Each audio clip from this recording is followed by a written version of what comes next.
ছেলেরে প্রশ্ন করে, তোর কাছে তোর বউ বড় না আমি বড়? আছে না নাই? এটা একটা প্রশ্ন হইল। তোর বউ বড় না আমি বড়? দুইজনেই বড়।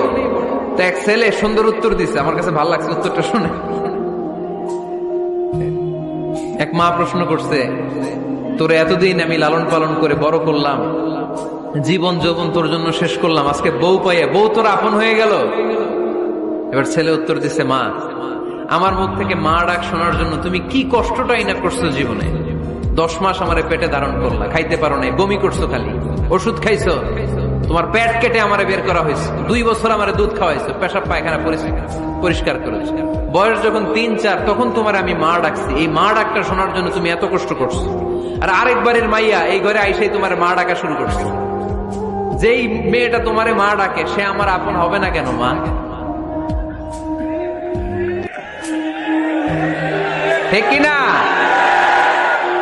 এই মা ডাক শোনার জন্য তুমি এত কষ্ট করলা, আমার লালন পালন করলা, 10 মাস পেটে ধরলা, পেশাব পায়খানা পরিষ্কার করলা, এরপরে মা ডাক শুনতে পারছো। আর আরেকবারের মেয়ে জানা নাই চিনা নাই এসেই তোমার ডাকা শুরু করছে মা। তো যে আমার মারে মা ডাকে তার স্থান তো আমার কলিজায়। ঠিক কিনা?